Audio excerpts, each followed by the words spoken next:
My name's Ben Barnes, and I'm an actor. And and I say before every sentence. My name's Ben Barnes. My first job after I left school was singing with a big band, and I used to sing like Stevie Wonder covers in a really white way, and that was that was my very first job, and I did about 3 of them, I think, and then no one wanted to hire me anymore. And then gradually over the last 10 years, the music side has sort of phased out, and occasionally it phases back in when a project, you know, requires it. Like I did this film 2 years ago called Killing Bono, which was this music film set in the 80s, and it could not have been more fun, honestly. I spent 3 weeks in a recording studio singing these meant to be good but not very good 80s sort of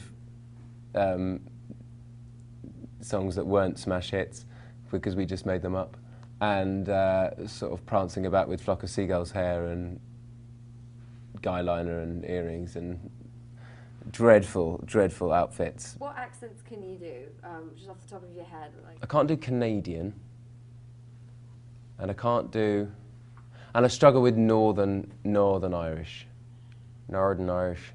but pretty much anything else, I think. Lithuanian. Do us some. That's cruel. Lithuanian. I imagine. No, that's Borat. I don't know. Swedish is. That sounds German.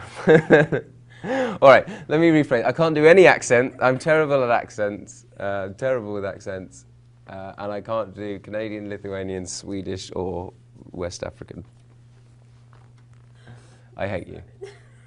I think I was home over Christmas time back in London, and there was a day when there was one of the Narnia films on the terrestrial TV and one on Sky, and then Dorian Gray was playing on something, and it was like a festival, because my stuff is never on TV, and it was and so when I went out the next day, there was a lot of people who'd seen one or the other, and so yeah, I got recognised a lot that day. But in general, it doesn't happen because I think I look quite different in real life to a lot of my characters, and also no one cares.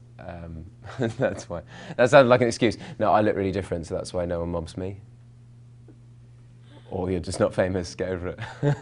I know that there's a rose named after Prince Caspian. How does it feel to have a rose named after I had to do so much stupid promotion for that film. I mean, most of the stuff I got to do was extraordinary and a life event. And, you know, I got to go to New York and be in Times Square. I got to go and turn on the Christmas lights in Regent Street. And then I also had to go to, you know, get in a car for 3 hours and go to Berkshire to be there at the naming of the Prince Caspian Rose, which was clearly they only named it so that I would go there at the same time the film came out, and it was just, I mean, it was very sweet and everything, but I thought, oh, a new breed of rose, how exciting, it's going to be like massive and purple.